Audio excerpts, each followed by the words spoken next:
Mesdames et messieurs, bonsoir, bienvenue à Mediapro, l'émission qui décrypte pour vous le monde du cinéma et de la télévision. Ce soir, après plusieurs numéros sur justement l'audiovisuel et la télévision, on va revenir un petit peu au cinéma pour parler du FESPACO, l'un des festivals les plus anciens après les GCC, le festival du FESPACO du Burkina Faso à Ouagadougou. Alors, ce soir, on va parler justement du retour du cinéma africain dans ce festival, l'un des plus emblématiques du continent, mais également de parler de la production cinématographique africaine dans un monde qui est bouleversé par les contre-champs du cinéma mondial. Avant de commencer le débat avec mes experts, Faisal Mattawir, Reda Hariraj et Sofiane Baroudi, nous avons le plaisir d'accueillir avec nous ce soir un journaliste du Burkina Faso, Bruno Bayala, journaliste burkinabé de Omega TV. Avant de commencer le débat, on va regarder la remise du prix de l'Étalon d'or, la plus grande distinction du FESPACO, qui était remise hier soir, je crois. Hier soir, pour le cinéaste tunisien.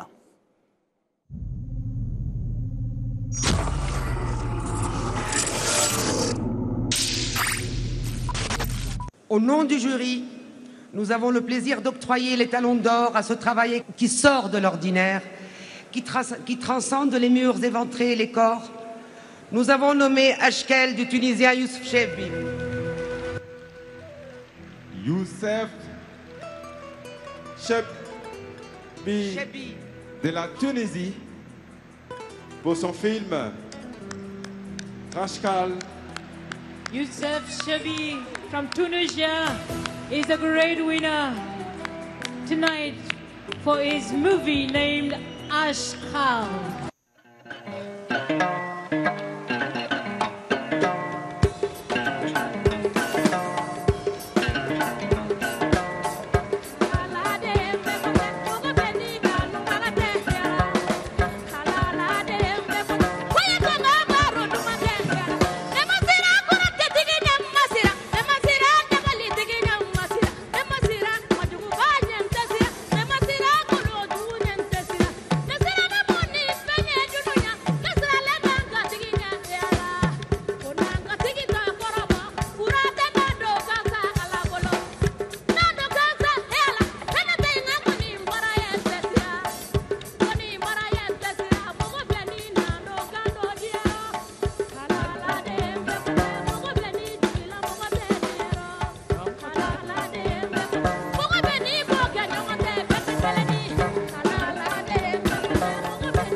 Voilà, c'était la remise des prix justement au FESPACO, une remise contrairement aux années précédentes qui ne s'est pas faite dans un stade, qui s'est faite dans un espace, une grande salle cinéma, qui Ouaga 2000, hein. Ouaga 2000, qui donne un peu l'aspect d'un festival de cinéma, en fait. Oui, c'est un festival, c'est d'ailleurs le seul festival au monde où les distributions des prix se fait avec le public, avec le public, oui, on tout à fait. Pas, vous avez été au FESPACO, nous avons été aussi par le passé, donc on n'entre pas dans ce festival avec des badges spéciaux, VIP, etc. C'est vraiment un festival populaire. C'est-à-dire que le FESPACO... Il y a une partie qui rentre avec les badges, mais une grande partie du public... populaire du public, on a assisté à des cérémonies. C'est open, comme on dit. Au fameux stade de l'amitié de Ouagadougou, là c'est la salle Ouaga 2000 qui abrite presque 6000 spectateurs. C'est vraiment un caractère populaire, ce qui est bien, parce que le cinéma devrait rester un art populaire, ce n'est pas un art qui est destiné uniquement à l'élite. Voilà, nous avons avec nous Bruno Bayala, journaliste du média Omega TV. Monsieur Bruno, vous êtes avec nous? Oui, je suis avec vous. Bonsoir. Bonsoir, Monsieur Bayala. Alors, d'abord, félicitations pour ce festival et un petit peu la renaissance du cinéma africain. D'abord, qu'est-ce qui diffère de cette édition des autres? Je n'ai pas bien compris. Qu'est-ce qui diffère de cette édition des autres éditions précédentes? Oui, cette édition, il faut rappeler qu'elle est différente par rapport aux autres éditions, d'abord à partir du thème. Cette année, le FESPACO 2023 s'est tenu sous le thème Cinéma d'Afrique et culture de la paix. Et donc, c'est un thème très révélateur au regard donc, de l'actualité au Burkina Faso avec les attaques terroristes et autres. Et puis, cette année aussi, on a eu la chance d'avoir donc une réalisatrice burkinabé qui a été donc l'étalon d'argent. Donc, c'est quand même quelque chose qui a salué au regard aussi de la situation. Ça a quand même encouragé les populations à croire que malgré la situation sécuritaire, le Burkina continue, hein, malgré tout, de réaliser des grands films à travers donc le film Sira qui a été donc qui a reçu, il faut le rappeler, 4 prix spéciaux. Et donc au-delà de tout ça aussi, ça a été en même temps un défi aussi pour le pays de relever ce FESPACO-là parce que c'était pas évident. Les gens disaient que le pays est victime des attaques terroristes. Est-ce qu'on aura des personnes qui vont venir pour participer, pour prendre part à cette édition? Donc cette année, le FESPACO était quand même d'une grande particularité et c'est un défi qui a été relevé pour l'ensemble du comité national d'organisation. On a vu durant cette édition un petit peu le changement de politique locale, hein, vu que la France ne dirige plus quelque part l'organisation du FESPACO. Oui. Ça, c'est une évidence parce que vous n'êtes pas sans savoir aussi que depuis quelques semaines au Burkina Faso, il y a une tension entre le Burkina et la France. Et donc, du coup, il y a un impact un peu, même on peut le dire, un impact sur beaucoup d'activités au Burkina Faso. Toutefois, il y a eu quand même des grandes structures qui ont accompagné donc, cette édition. Je veux parler de Canal+, Orange Burkina. En tout cas, il y a eu plusieurs sponsors qui ont quand même accompagné cette édition parce que croyant que ça pourrait aussi permettre en même temps aux autres aussi de savoir que malgré la question d'insécurité, les gens arrivent quand même aussi à être résilients, à vaquer les occupations malgré tout ce qu'on entend sur le Burkina qui est peint en rouge. En tout cas, ça a été une édition, on va dire un pari réussi en même temps pour la transition burkinabé. Merci M. Bayala. Restez avec nous. On va poursuivre le débat sur le plateau. Sofiane Baroudi, qu'est-ce qui diffère de cette édition des autres, sachant que le FESPACO a toujours été un petit peu dirigé par l'Institut français en Afrique.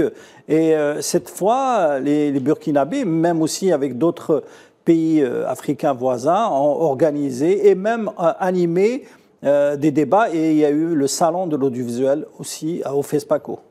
Je pense qu'il y a une différence fondamentale. Il y a un changement politique quelque part. Clairement, au Burkina Faso, mais aussi au Mali. D'ailleurs, le Mali était l'invité d'honneur du FESPACO. Oui. Et la cérémonie d'ouverture a vu le Premier ministre malien, Choguel Maïga, assister à la cérémonie d'ouverture et aussi préciser l'un des objectifs phares de ce FESPACO qui est justement la lutte contre le terrorisme de par la culture, ou alors la centralité ou l'importance, si vous voulez, du vecteur culturel dans la lutte contre le projet fondamentaliste qui est malheureusement en pleine expansion dans cette région-là. D'ailleurs, même ce FESPACO-là a vu la projection de films dans certaines zones du nord du pays qui sont touchées de plein fouet par le terrorisme et qui ont vu justement, si vous voulez, des projections dans ces zones-là. Il y a eu aussi un hommage qui a été rendu à ce qu'on appelle aux patriotes burkinabés, qui sont des supplétifs qui appuient l'armée burkinabé dans la lutte contre le terrorisme, qui contrôle une bonne partie du territoire, notamment au nord du Burkina Faso. Donc l'un des objectifs, c'était d'abord de montrer, si vous voulez, une résilience du peuple burkinabé face au terrorisme, de montrer aussi l'une des facettes de résistance, mais aussi, si vous voulez, l'émergence d'un nouvel axe qui est représenté par Bamako et Ouagadougou, qui, à mon avis, si vous voulez, cet axe a 2 aspects principaux. Le premier aspect, c'est un aspect patriotique. Il y a une revendication de patriotisme et on voit ça notamment de par l'exacerbation des relations avec Paris. Le Burkina Faso et le Mali ont demandé explicitement aux troupes françaises de quitter le pays, mais pas seulement. Par exemple, ils ont demandé aussi la fermeture des médias dans la zone, notamment France 24 et RFI. Oui. Et le deuxième aspect, c'est aussi la lutte contre le terrorisme, mais pas seulement par les moyens militaires et sécuritaires qui nécessitent justement d'être plus développés. D'ailleurs, c'est l'une des revendications des officiers qui sont au pouvoir, notamment au Burkina Faso, mais aussi de lutter contre le projet fondamentaliste de par le développement de la culture qui est, si vous voulez, un segment nécessaire pour pouvoir faire face au projet intégriste. Et donc, moi, je pense que c'est vraiment la spécificité de ce festival-là qui est résolument engagé dans cette voie. Reda Harirash, il y a eu un slogan qui a été crié un petit peu durant l'ouverture, je crois, et même la clôture, c'est la fin du France-Afrique. Est-ce qu'aujourd'hui, le cinéma et surtout le festival du FESPACO est toujours touché par le France-Afrique? Et il faut tout ramener déjà à la conjoncture, en ce sens politique. Oui, ce festival, il est vraiment, il se déroule sous un agenda qui est très politique, et c'est le premier responsable burkinabé, en l'occurrence le capitaine Ibrahim Traoré, qui est intervenu personnellement pour demander à ce que des séances soient organisées au sein donc de la mairie de Ouagadougou. Donc, Ibrahim Traoré fait partie donc, des militaires qui se sont emparés du pouvoir en septembre 2022. Et très rapidement, le FESPACO est devenu un symbole donc, de cette résistance et résilience burkinabé, et qui est allé jusqu'à carrément bousculer l'agenda, puisque je vous rappelle qu'en principe, c'était le Togo qui était l'invité d'honneur. Et donc, le secrétaire général du ministère de la Culture s'est senti obligé quand même de préciser que la conjoncture fait que le pays voisin, le Mali, a été invité cette fois-ci afin de faire front, aussi bien face à l'ennemi interne, en l'occurrence le terrorisme, qui touche aussi bien le Mali que le Burkina Faso, que des adversaires qui sont notamment les superpuissances, on pense notamment directement à la France, et qui fait que véritablement ce FESPACO-là, il est sous la tutelle des politiques. Faisal Metaoui, le FESPACO a été toujours associé aux grands bailleurs de fonds, aux producteurs du cinéma africain comme Canal+, Orange, également TV5 et France 24, enfin, en matière de médias. Aujourd'hui, que reste-t-il de ces bailleurs de fonds ou des producteurs français pour le cinéma africain? Oui, le TV5 Monde est toujours présent. Il y a le prix TV5 Monde qui a été décroché par le film marocain Le Kaftan Bleu. Le bleu du Kaftan de Mariam Touzani. Il y a aussi le CNC français. Le CNC français, oui. La première fois, la différence par rapport aux précédentes éditions, c'est que l'Institut français n'est plus dans l'affiche. Parce que avant, il était très présent. Il était présent et même les projections se faisaient au sein de l'Institut français à Ouagadougou. Cette fois-ci, il n'est pas présent. Peut-être que c'est un choix politique et Sofiane et Reda l'ont expliqué, parce que maintenant, il y a un nouvel axe, comme l'a expliqué Sofiane, Bamako, Ouagadougou. On peut ajouter Bangui aussi pour Centrafrique, parce que c'est des pays qui veulent maintenant se détacher de l'emprise française. Et vous avez vu que le président Macron était en visite en Afrique. Il a visité le Gabon, qui est un des symboles de la France-Afrique. Il a déclaré le France-Afrique est révolu. Il a dit qu'il faut repenser la relation avec l'Afrique. C'est un choix donc diplomatique, mais disons que même la culture suit. Et effectivement, ce festival, j'ai suivi un peu les 2h30 de la cérémonie de clôture hier sur la chaîne RTB, qui est la chaîne de télévision burkinabé. Il y avait des déclarations très claires, même dans les expressions chorégraphiques, dans les danses. On avait rendu hommage aux forces armées du Mali, du Burkina Faso. C'était presque hostile. Il y a pas de, bon, c'était un peu du soft power, mais les expressions étaient très claires. Ça veut dire que l'Afrique, maintenant, il y a une partie de l'Afrique qui voudrait sortir d'un âge qui est maintenant révolu, y compris reconnu même par les diplomates français et européens, c'est l'âge colonial de la France-Afrique, etc. Et donc il y avait un hommage aux forces armées, il y avait aussi appel pour qu'il y ait de la paix en Afrique. Et les Africains, c'est aux Africains de faire la paix, qu'elle ne leur soit pas imposée. Et vous savez qu'il y a un grand débat actuellement dans la région des Grands Lacs, où avec la crise entre la RDC, la République démocratique du Congo et le Rwanda, il y a un risque de guerre, etc. Les Européens cherchent à trouver un compromis, y compris avec des corridors humanitaires, mais la crise est toujours là, et comme si l'Afrique était réduite toujours donc à ces conflits. Mais c'était une belle fête du cinéma quand même. C'est une belle fête. Je ne suis pas vraiment d'accord avec notre ami d'Omega TV, en dire que la Tunisie ne méritait pas le prix, parce que le film de Youssef Chabi est effectivement un beau film. Le cinéma tunisien, ça a fait un petit peu ses preuves. Oui, il y a deux films qui ont obtenu le prix. Il y a le film de Seheri Souli Figuier, qui rend hommage aux femmes saisonnières qui travaillent dans le nord de la Tunisie. C'est un film qui a été très suivi par les critiques. Elle a eu deux prix pour l'interprétation masculine et féminine. Et aussi le film de Youssef Chebbi qui revient sur la Tunisie 10 ans après la Révolution. Quelle forme, c'est un film qui est tourné, c'est un peu de la fantaisie, parce que le cinéma tunisien est en train de tenter beaucoup des formes d'expression fantastique, etc., pour parler un peu de politique, mais indirectement. Il y a aussi un beau film burkinabé d'Apolline Traoré qui a obtenu l'étalon d'argent, qui s'appelle Sira, ça nous rappelle le film d'Abdelrahman Sissoko, le film sur le Tombouctou. Ça parle du terrorisme, parce que le Burkina Faso souffre du terrorisme, et justement, certains médias européens ont insisté sur cette question, en parlant d'un festival qui se tient en plein terrorisme. C'est comme si la même chose, on disait ça, la même chose dans les années 90 par rapport à l'Algérie.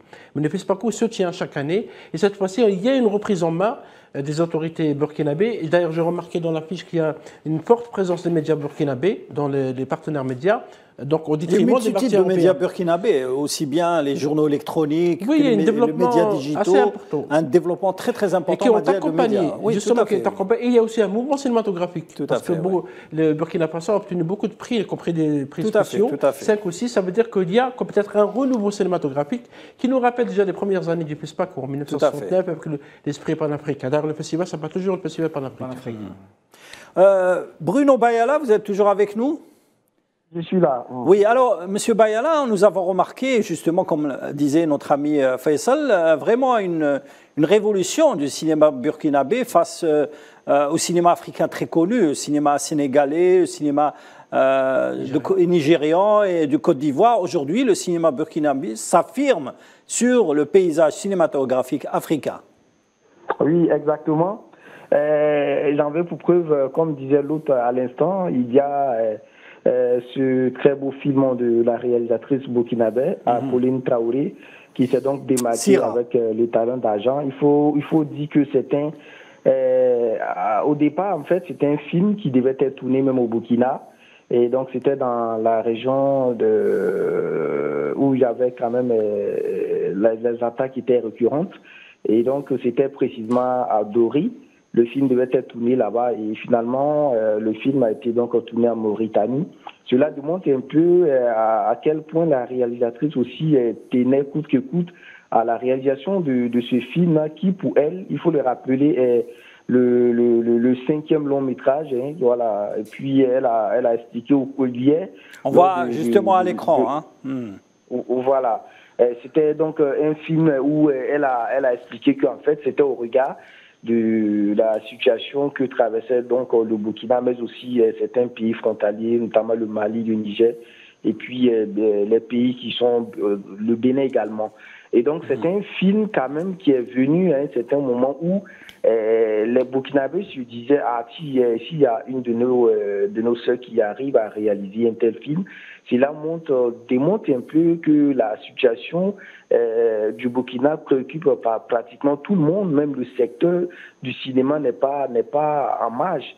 Et donc les spécialistes même en la matière disent le risque ou bien le danger avec ces genres de films, c'est que souvent lorsque le synopsis n'est pas bien expliqué, ou du moins il n'y a pas eu d'autres associations des spécialistes, notamment des sociologues, des historiens, des psychologues, le contenu même du film aussi pourrait donc faire la propagation aussi du terrorisme. Donc il y a eu plusieurs aspects qui ont donc facilité la réalisation de ce film, qui aujourd'hui fait la fierté même du Burkina Faso, parce que le film traite exactement les réalités que vivent les populations du Burkina aujourd'hui. Donc c'est une fierté. Et puis c'est un film en même temps qui vient montrer en fait les différentes situations que traversent beaucoup de pays en Afrique, notamment le terrorisme. Monsieur Bayala, justement, comment vous financez vos films? On parlait tout à l'heure justement du financement français, notamment du CNC, de TV5 aujourd'hui. Comment le cinéma burkinabé ou voisins du Mali, du Niger, etc., financent leurs films, sachant qu'il y a une production en effervescence dans la région subsaharienne? Exactement, ça a été l'une des questions qui a été donc posée à la réalisatrice burkinabé, à savoir comment est-ce qu'elle est arrivée à donc financer, ou d'où lui venaient donc tous ces financements-là, parce qu'au départ, le film qui était censé être tourné localement, qui s'est donc retrouvé en Mauritanie, du coup, il y a le budget qui a pris un coup. Mais selon ce qu'elle a donné comme explication à la presse, c'est qu'elle a quand même une expérience dans le domaine et vu le contenu et la qualité des films qu'elle arrive à produire au moins, il y a certains partenaires qui ont estimé aussi qu'on pourrait donc l'accompagner au regard même de la pertinence du thème et puis du sérieux aussi qu'elle met dans la réalisation de ses productions. Et donc effectivement, les financements, elle dit elle en a toujours besoin, mais pour une réalisation pareille, ça a été extrêmement difficile pour elle, pour avoir donc des financements. Mais les sources des financements sont quand même diverses. C'est pas seulement une seule personne, ou bien une seule entité qui l'accompagne dans le financement de ce film-là. Mais l'essentiel, ce qu'elle retient, c'est que le film, aujourd'hui, montre à quel point aussi il est très difficile d'avoir certains partenaires au regard même de la crise que connaît donc la crise mondiale, on peut le dire ainsi. Et puis le Burkina aussi qui commence à se détacher de certains partenaires pour des orientations politiques et tout ça. Donc cela aussi a joué dans le financement. Merci M. Bayala, restez avec nous. On va poursuivre un petit peu le débat, mais avant cela, on va écouter le ministre du Burkina Faso qui parle justement du résultat ou du succès du FESPACO juste après la cérémonie de clôture.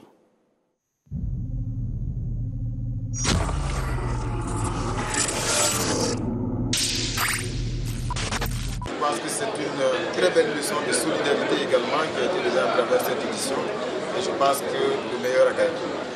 Ashkal, bien sûr, du Tunisien, je pense que c'est un jury international, un jury hautement professionnel qui a été mis en place et je pense que si le jury l'a désigné, c'est qu'il est bien sûr le plus méritant.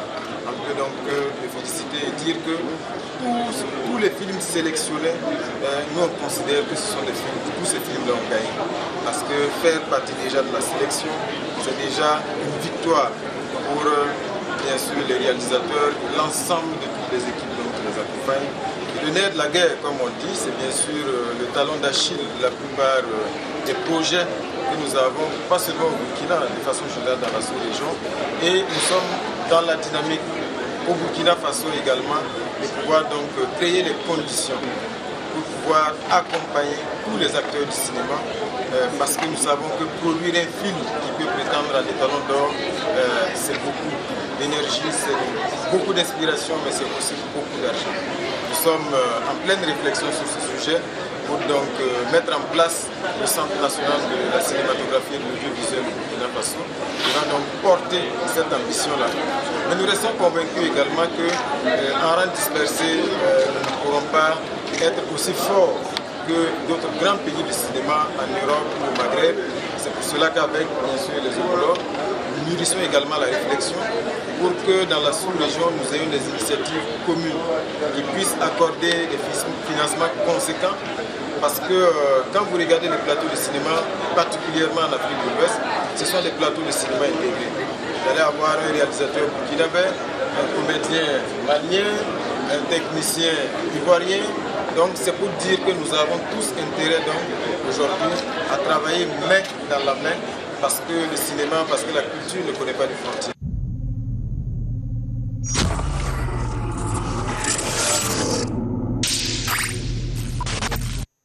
Voilà, c'était le ministre de la Culture, de la Communication et du Tourisme du Burkina Faso qui parlait justement de la stratégie culturelle et cinématographique du Burkina Faso FESA. Oui, absolument. Et on a assisté d'ailleurs au FESPACO par le passé à beaucoup de débats justement sur cette question de coproduction. Parce que c'est aussi une chance. Vous avez vu que Apolline Traoré, qui est un espoir, un grand espoir du cinéma burkinabé, elle a eu les talons d'argent donc cette dernière édition sur le film Sirac. Et c'est tant mieux aussi que, entre parenthèses, que le cinéma africain aborde la question du terrorisme et de la présence des groupes armés en Afrique. Une grande question, bien sûr, comment ces groupes armés arrivent à évoluer assez rapidement sur le terrain, notamment à obtenir des armes. Ça c'est un autre débat. Mais que le cinéma africain l'aborde, c'est encore mieux. Et c'est ce que disait le ministre de la Culture, de la Communication et du Tourisme ivoirien, burkinabé, est important parce qu'il s'agit maintenant d'aller vers des stratégies de coproduction, de travail ensemble. On peut coproduire un film entre le Burkina Faso l'Algérie, le Côte d'Ivoire, le Mali et pourquoi pas d'autres pays, notamment le Kenya, parce que le Kenya est une puissance émergente en matière de cinéma. Idem pour la Somalie. Vous savez que la Somalie a eu l'étalon d'or lors de la précédente édition, malgré que c'est un pays qui a beaucoup de difficultés économiques, politiques, sécuritaires. Mais c'est quand même un pays qui arrive à produire, et donc qui est mieux qu'un travail en coproduction. Ce débat a toujours existé, il y a eu beaucoup de promesses, beaucoup d'échanges entre les experts, mais il faut aller vers des volontés politiques, parce que c'est aussi une grande occasion, une grande opportunité pour l'Algérie qui veut et qui entend renforcer sa coopération en Afrique, sa présence en Afrique. Le cinéma est un grand pont qui peut mener vers des perspectives assez importantes en matière de formation, en matière de coproduction, de financement et pourquoi pas de tournage. Le film d'Apolline a été tourné en Mauritanie, il aurait pu bien être tourné en Algérie parce qu'il y a du sable, il y a du désert. Donc c'était un débat à ouvrir. Alors justement, Faisal, je vais rester un peu avec toi. La présence du cinéma algérien était un peu timide, mais quand même, elle a décroché 2 prix. Prix Omarou Gonda de la meilleure première œuvre pour le film Soula de Salah Issad et prix étalon de bronze pour le film documentaire Les Gardiens des Mondes de Leila Cheibi. Oui, le cinéma algérien. C'est des films indépendants, hein, il faut le préciser. Indépendants. Moi, je me pose la question pourquoi celui-là ne s'est pas trouvé dans la compétition. Parce que le film de Youssef Cheibi, Ashkel, c'est aussi une première. Il y avait un film qui était le film La Reine d'Alger qui était en compétition. La Reine d'Alger, mais oui, la dernière de Damien Nouri de Adel Ahmed Demirad, il est apparu effectivement dans la compétition, mais il n'a pas été du tout évoqué, y compris la presse burkinabé. Je ne sais pas est-ce qu'il a été projeté ou pas. Mais disons que l'Algérie, avec le FESPACO, a eu 4 prix depuis 1985. Depuis Seulement 4 prix. 4 prix. Le Maroc en a eu 6 et la Tunisie 2. Et les talents d'or. Il faut préciser que le FESPACO est né à Alger lors du festival panafricain en 1989. Ouais, le premier film qui a eu les talents d'or, pour rappeler ça à nos amis téléspectateurs, c'était Histoire d'une rencontre de Brahim Saki. C'était en 1985. Le dernier, c'était les talents d'argent Fadman Soumer de Belkacem Hajjaj. Et la Tunisie, c'est son premier étalon d'or, parce qu'elle a eu déjà 2 étalons de bronze pour Fatwa de Mahmoud El Mahmoud et Une histoire d'amour et de désir de Leila Bouzid. Comment expliquer justement l'effacement un petit peu du cinéma algérien à ce festival africain, dans lequel la présence algérienne est presque insignifiante parfois, parfois juste quelques courts-métrages, un documentaire, mais pas de long-métrage, et surtout pas de présence d'entreprises du cinéma algérien. Par le passé, l'Algérie était présente. Avec l'ONSIC, avec le CAIC. Et avec même l'ARC, avec d'autres institutions. Timidement quand même. Je pense qu'il y a aussi un grand marché de télévision et de oui, il y a le salon de l'audiovisuel du cinéma. Et de Mika, qui s'organise et qui grandit à chaque fois. Moi, j'ai vu même des producteurs venir du Venezuela, du Brésil, de Chine, de Japon, d'Inde. Et c'est dans ce genre de festival, que ce soit au GCC ou au FESPACO, qu'on établit des coproductions africaines. Absolument, et c'est pour ça qu'il faut être présent. Et je pense que la balle est dans le camp de nos amis du ministère de la Culture et aussi du ministère des Affaires étrangères pour que l'Algérie soit présente à chaque fois dans ces grands festivals. Le FESPACO de Ouagadougou, c'est le plus grand festival africain. Tout à fait. Avec le GCC et avec le Festival du Caire, mais le Festival du Caire est un festival plus international, les 2 catégories A. Et donc la présence doit être importante, soit de la production, pourquoi pas offrir des projets, parce qu'il y a aussi des offres de financement. Actuellement, au Burkina Faso, j'ai vu qu'il y a des jeunes cinéastes marocains et tunisiens, y compris égyptiens, partent pour avoir des financements, pas les Algériens. Donc c'est effectivement une grande question qu'il y a à poser aux institutions en charge de promouvoir la culture algérienne à l'étranger. Oui, Sofiane. Moi, je pense qu'il y a un élément aussi très important pour revenir sur la déclaration du ministre de la Culture burkinabé qui propose directement une forme de financement panafricain. C'est-à-dire que déjà le cœur du festival de Ouagadougou, c'est un aspect militant très engagé, panafricaniste. Oui. Exactement. Après, le Burkina Faso porte aussi un héritage important, c'est-à-dire à la fois l'héritage du capitaine Sankara, mais aussi, à mon avis, le Burkina Faso qui a été célébré durant ce festival. Clairement. On a rappelé Sankara, oui, pour la première depuis plusieurs années. Et un autre aspect très important, à mon avis, qui est, selon moi, l'affaiblissement du dispositif france-africain dans cette partie-là, a été aussi le fait de la jeunesse burkinabé qui a réussi à faire chuter Blaise Compaoré, qui est justement soupçonné d'être l'assassin de Thomas Sankara. Et par justement les mécanismes qui sont proposés pour un financement panafricain du cinéma, c'est aussi un peu sortir, si vous voulez, du monopole impérialiste sur la production culturelle en Afrique qui est conçue, cette fois, non seulement comme étant une industrie du spectacle, mais surtout un ferment, voire un rempart nécessaire pour la défense du continent contre différents dangers, notamment contre le projet fondamentaliste et la profusion de groupes terroristes, parce que c'était vraiment au cœur du FESPACO de cette année. Et à mon avis, ça rentre vraiment, si vous voulez, en correspondance avec la proposition algérienne de faire de la promotion du développement économique, mais aussi culturel, le ferment de la lutte antiterroriste, mais aussi le ferment, si vous voulez, d'un essor pour le continent africain. D'ailleurs, je rappelle que pendant le Conseil exécutif de l'Union africaine, l'Algérie a proposé, ou alors a officialisé le fait que l'Agence algérienne de coopération internationale et de solidarité allait injecter $1 milliard dans différentes formes de projets de développement et d'intégration qui comprennent aussi l'aspect culturel qui est vraiment au centre de l'ouvrage, que ce soit pour, si vous voulez, moderniser les infrastructures économiques, mais aussi et surtout pour essayer de créer, si vous voulez, un lien panafricain qui est nécessaire et qui existe historiquement, mais qu'il s'agit de protéger contre les différents dangers en présence. D'ailleurs, je rappelle que l'Union européenne, par exemple, a maintenu cette fois son financement du FESPACO à la dernière minute, parce qu'on s'attendait à ce qu'il y ait éventuellement un retrait, mais même avec ce financement qui a été maintenu, les organisateurs burkinabés cherchent, si vous voulez, à promouvoir des projets d'intégration continentaux, ce qui est très très important à mon avis et ce qui nécessite vraiment une mise en valeur à l'avenir. Oui, Reda. On peut se poser des questions par rapport au fait que le film algérien, La dernière reine, de Damien Honouri, n'ait pas été primé. Je pense que la conjoncture ne correspond pas bien parce que... c'est aussi le contenu, peut-être, le contenu du film aussi. Hein.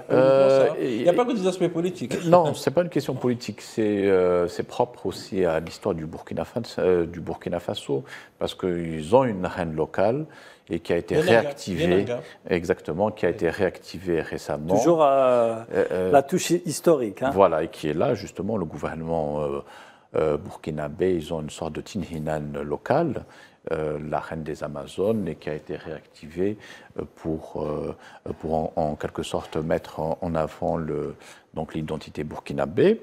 Mais il y a aussi le film de, comment il s'appelle, Mohamed Ando, qui a été adapté en 1986 et qui a repris l'histoire de cette reine-là. Et c'est vrai qu'actuellement, dans le visuel officiel, on en parle aussi. Donc je pense que ça a fait de l'ombre à ce film. Mais je pense que, si vous permettez, Salim, c'est une occasion aussi pour l'Algérie de lancer un grand festival africain du cinéma. Justement. C'est une ancienne proposition, nous l'avons écrit dans la presse, nous l'avons abordé, qui soit le complément peut-être de GCC et de FESPACO, pourquoi pas. Et pourquoi pas, comme l'a expliqué Sompienne, cette agence, effectivement, est une excellente idée d'aller vers l'Afrique, parce que l'Afrique doit être prise en charge par les Africains, que ce soit sur le plan diplomatique, militaire, sécuritaire, culturel. Et il ne faut pas toujours attendre qu'on vienne nous imposer, nous proposer, nous rouler dans la farine parfois, parce qu'il y a beaucoup de promesses qui sont faites, y compris par l'Union européenne en matière d'aide à l'Afrique, qui ne sont jamais appliquées.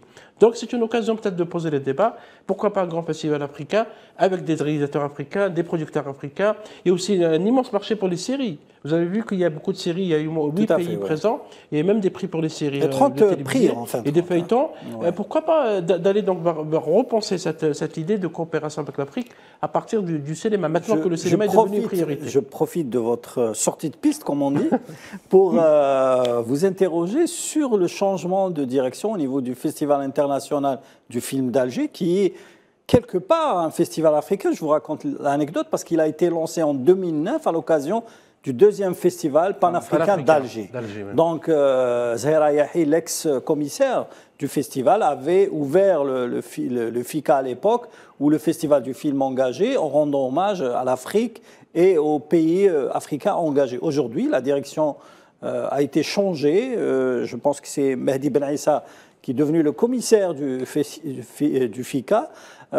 Votre avis là-dessus, et est-ce que vous pensez que le Festival international d'Alger peut faire figure d'un festival pour l'Afrique, sachant qu'aujourd'hui, l'engagement politique est resté ancré dans le combat de l'Afrique pour son indépendance? Oui, à moins qu'on ait comme idée d'organiser un festival pailleté, ça serait une bonne idée aussi que, bon, c'était le festival du film engagé, mais l'engagement, disons, c'est une ancienne expression oui, mais dans les statuts du festival, c'est le Festival international du film d'Alger. Le film engagé qui pose des questions réelles, des questions de l'exploitation des richesses de l'Afrique, du climat, de la question de l'économie. Beaucoup de films africains qui ont été consacrés dans... Justement, mais malheureusement, c'est pas pour critiquer Mme Zahera Yahi qu'on salue, M. Ahmed Bjawi aussi, le cinéma africain était peu présent dans ce festival. Les dernières années, mais les premières années, oui. Premières années, oui. Alors qu'on voit qu'il y a des très bons films produits en Afrique, au Kenya, au Mozambique. Ça, c'est une question de programmation. Hein. Et c'est pour ça que c'est une question de programmation. Soit, donc, on va vers ce festival, on souhaite beaucoup de courage à notre ami Mehdi Ben Issa, qui est un producteur du Bouzier, qui connaît le secteur. Ouais. Va un grand festival à Alger, parce qu'Alger a besoin aussi d'un grand festival de cinéma. Et on peut aller vers un deuxième festival qui va s'occuper du cinéma africain. Comme il y a le festival du film arabe à Oran, j'espère qu'il va reprendre. Le festival du cinéma Méditerranée à Annaba, j'espère qu'il va reprendre, parce que c'est le moment où vous avez vu que les festivals sont devenus aussi de grandes plateformes politiques, pour des messages politiques et diplomatiques. Mais il y a le festival africain de Khribga au Maroc, qui n'a pas atteint justement son succès comme les autres festivals africains. Il y a aussi en Égypte, à Aswan. En Égypte, oui, de Aswan. Mais disons, le FESPACO est resté le leader un petit peu. Le leader des festivals en Afrique, mais il y a également, je voulais citer le festival Vue d'Afrique de Montréal qui donne une part belle au cinéma africain. Oui, mais effectivement, le GCC, les journées cinématographiques de Carthage, avaient aussi pour vocation de lier les cinémas arabes.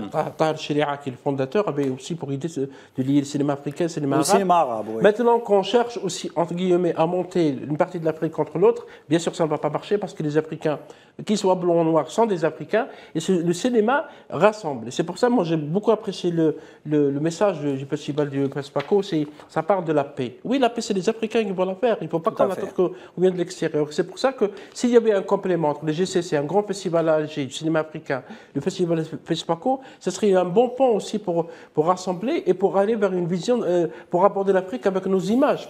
Parce qu'on parlait avec Sofiane avant l'émission que les festivals européens, nord-américains, etc., excluent presque le cinéma africain. Il faut le dire. Soit le film doit répondre à certains critères, parler du terrorisme, montrer les Africains comme des sauvages, entre guillemets, les Africains qui, selon un ancien président français, ne seraient pas entrés dans l'histoire. Et donc, c'est les Africains maintenant d'imposer leurs films en parlant à l'étranger avec nos propres images, nos propres productions. C'est pour ça que j'ai salué le film d'Apolline Traoré, parce que c'est bien que les Africains abordent des thématiques qui les concernent, qu'ils n'attendent pas des producteurs qui viennent d'ailleurs pour montrer comment montrer les groupes armés, comment montrer les manipulations, parce qu'il y a beaucoup de manipulations aussi. Monsieur Bayala, vous êtes avec nous? Là. Oui, Monsieur Bayala, un dernier mot justement pour parler de l'avenir du FESPACO. Alors, en tant que journaliste, en tant que critique de cinéma, aujourd'hui, comment vous voyez le FESPACO dans les années à venir? On avait parlé justement du festival Vue d'Afrique, des GCC, mais le FESPACO reste un petit peu le leader du cinéma africain. Exactement, le FESPACO reste un leader du cinéma africain et je pense que c'est en la faveur même de l'Afrique parce qu'aujourd'hui, c'est un festival qui réunit tous les grands pays d'Afrique et qui partagent le même contenu dans le cinéma. Et tout à l'heure, quand j'étais en train de réécouter Monsieur le ministre de la Culture, à savoir Jean-Malo Drago, il est largement revenu sur cette coproduction-là parce que aujourd'hui, le Burkina peut tourner un film et on va trouver des acteurs ivoiriens, des acteurs maliens, des acteurs ghanéens. Donc, même Togolais aujourd'hui. Donc, ça montre à quel point l'Afrique est aussi en train d'améliorer un peu le contenu de son cinéma. Et comme aujourd'hui, c'est un cinéma qui a des critères qui sont aussi très importants sur le plan national et international. Merci. Ce qui amène aussi les réalisateurs aussi à s'adapter aux réalités du moment. Et je pense que le FESPACO, en tout cas, a de l'avenir. Merci beaucoup, Monsieur Bayala. Merci d'être avec nous sur l'émission Média Pro en direct de Ouagadougou. Merci, messieurs. Faisal Metawi, Reda Harira, chez Sofiane Baroudi. Cette émission consacrée au FESPACO est à présent terminée. Je vous laisse avec le reste des programmes de L24 News. Bonne fin de soirée et à bientôt.